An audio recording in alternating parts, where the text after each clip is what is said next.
On July the 18th of 2024, a sequence of gunshots rang out of a home in Woodstock, Bibb County, Alabama. They alerted Alan Kendrick, the longtime pastor of the Oasis of Praise Church in McAllen, who was watching TV at his residence nearby. The gunfire had come out of the home of Kendrick's grandson, Brandon. Alan went to the property and found Brandon with a 9mm pistol in hand. He wrestled the weapon away from him and learned that he'd killed 5 people. The victims were Brandon's wife, 24-year-old Casey, and their 2 children, Caleb and Kindly. 32-year-old Brandon had also executed Casey's niece and nephew, Colton and Haley Daniels. The former was gunned down just days from his birthday. All of the victims were killed via a single gunshot to the head. Brandon was taken into custody and held without bond, as he faced 5 charges of capital murder. He offered no concrete insight into his motive. State investigator Ivy Hornsby told the media he said the TV told him to kill his family, and something about radio towers. According to the latest updates on the matter, Brandon pleaded not guilty to the quintuple murder by reason of mental disease or defect, and the case moved forward to a grand jury. Number 9. Kathan Guzman. Georgia man Kathan Guzman and his 19-year-old girlfriend, Delilah Grayson, got into an hours-long argument on the morning of August the 7th of 2022. It culminated in a physical altercation during which Guzman strangled Grayson to death at a home in Clayton County, Georgia. He then moved her body to the bathtub, closed the door, and left the apartment. Guzman didn't notify law enforcement for over 10 hours. He was arrested on murder charges, but during the legal proceedings that followed, he claimed to have acted in self-defense. The man said that Grayson charged him with a knife and that he'd placed her in a sleeper hold for 10 seconds, maintaining that he'd never meant to kill her. However, a medical examiner noted that pressure had been applied to the victim's neck for a considerably longer time. On October the 25th of 2024, Guzman was found guilty of felony murder and aggravated assault. On the same day, he was sentenced to life without the possibility of parole. Over a year later, on March the 27th of 2025, while awaiting transfer to the Georgia Department of Corrections, Guzman was erroneously released from the Clayton County Jail. It wasn't entirely clear when officials became aware of the error, but the Clayton County District Attorney's Office publicly reported it on April the 8th, roughly 2 weeks after the incident. Grayson's mother, Christina, was outraged, as she feared Guzman would come after her. "They looked me in my face and they promised me that he would never get out. I had nothing to worry about, and he's out free," the woman told a media outlet. "How does this happen? How?" "I'm not getting a clear answer," Christina said, while noting that she struggled to sleep and kept her concealed weapon on her person at all times. Fortunately, after his accidental release was discovered, Guzman would only spend about 3 days as a free man. The U.S. Marshal Service tracked him down to his mother's residence in Ocoee, Florida, and arrested him without incident on April the 11th. The mistaken release was discovered when the Clayton County District Attorney's Office was contacted directly by the Georgia Office of Victim Services. After the latter department was unable to locate Guzman in the prison system, an investigation was launched, and Clayton County Sheriff Levon Allen acknowledged the possibility that it could end in the termination of employees within his office. Number 8. Heriberto Alejandro Sanchez-Mayen. On June the 8th of 2023, Officer Sarah Gaddis of the St. Petersburg Police Department in Florida approached a homeless man by the name of Heriberto Alejandro Sanchez-Mayen. Gaddis found him sleeping in a cardboard box on private property in the 200 block of 15th Street North, as reflected by body cam footage. Gaddis was familiar with Sanchez-Mayen, as she addressed him by his first name. After ordering him to gather his belongings, Gaddis told the man, "I've decided that you're actually going to jail today.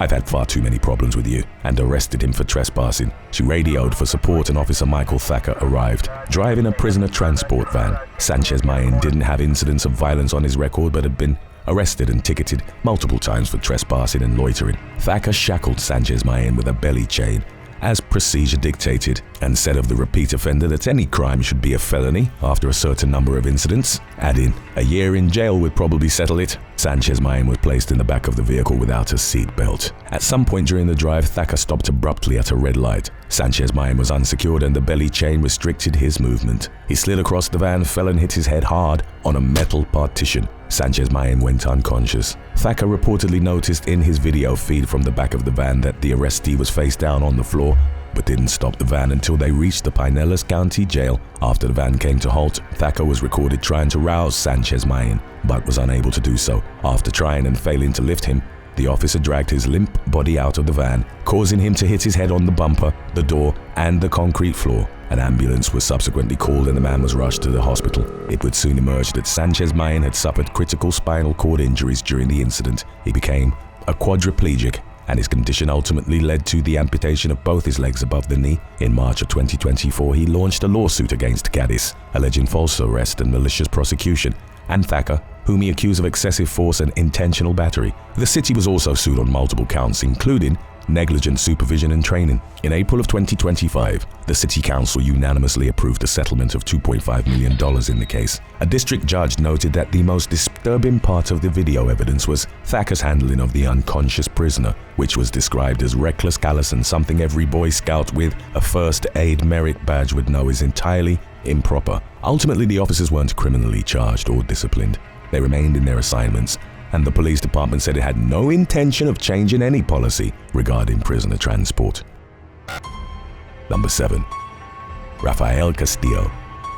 In November of 2020, Bexar County Public Works employees came upon 2 bags off South WW White Road in San Antonio, Texas. When they tried to lift one of the bags, it ripped open and the workers noticed hair inside and a silver necklace sticking out. The authorities were promptly alerted, and the bags were found to contain the dismembered and mutilated remains of 31-year-old Nickell Perez. Evidence and a tip-off led law enforcement to an address on West Harlan, which was a known drug house. It would emerge that Perez was murdered with extreme brutality at the home by Rafael Castillo because he felt she disrespected him. Castillo, who reportedly had gang ties, was taken into custody in November, about a month after the murder. Perez and her longtime boyfriend, Randall Fulham, were reportedly homeless and temporarily living at the address. Fulham witnessed his girlfriend's murder and gave the authorities a detailed description of what had happened. He reported that Castillo was telling her that she needed to shut up and just be still for a while, otherwise she wouldn't like the results. According to Fulham, Castillo taped Perez's hands and grabbed a machete. He then raised the blade in the air. I already knew what he was going to do and I turned my head and I heard it hit. It's a sound I will never forget, Fulham recalled. After chopping off Perez's hands, Castillo grabbed a black axe. Fulham reported that he swung it and buried it in her skull, adding that afterwards he carried on as if it never happened. Castillo then forced Fulham and another woman to clean up the scene and called a man, subsequently identified as Stephen Cleveland, to dispose of the body. He was the one who tipped off the police about Perez's murder. Her severed hands were found in a crock pot at the apartment, where they were placed after they were overlooked during the initial cleanup. Castillo's trial lasted for roughly a week in the summer of 2022, and prosecutors didn't pursue the death penalty. A jury only deliberated for about an hour before finding the 26-year-old guilty of murder, and in August he was sentenced to 70 years behind bars. Number 6. Logan Rogers.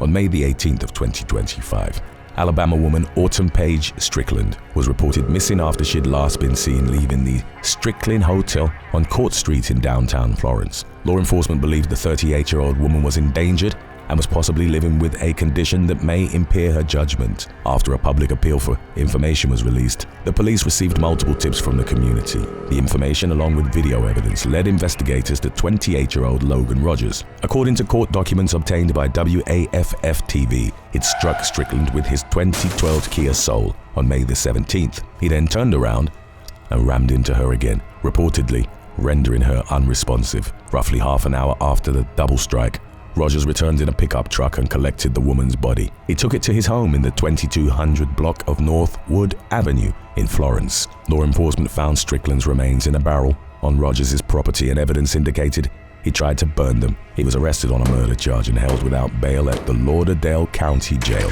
pending a court hearing. As of the latest updates on the matter, the investigation was ongoing, and the authorities hadn't yet determined a motive for the murder or the nature of the relationship between Rogers and Strickland.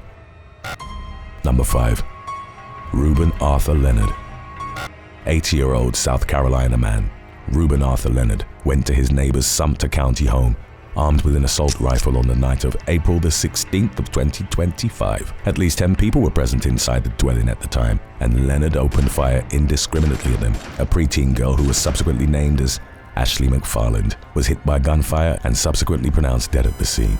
Family members intervened and her father was non-fatally shot before the group overpowered Leonard. They disarmed him and held him at the property until the arrival of law enforcement. Leonard's mugshot showed him with a black eye and other injuries sustained during the altercation. The senior citizen's home was on Saltwood Road and roughly 100 yards from the Floyd Drive address where he'd carried out the shooting. There had been friction between Leonard and his neighbors for some time, and the man was reportedly angry that they would often practice target shooting in their backyard. It was, however, legal for them to do so under state law. The Sumter County Sheriff's Office had responded to several of Leonard's complaints in the past, and just 2 days before the shooting, he was arrested and charged with breach of peace after he'd gone to the property. While in custody, Leonard revealed that he'd also shot and killed his wife, 76-year-old Felicia. Officers performed a welfare check at their home and found the woman dead in the garage from a gunshot wound. Leonard didn't provide a reason for killing his wife. Updates on the matter indicated that he was charged with 2 counts of first-degree murder and multiple counts of attempted murder.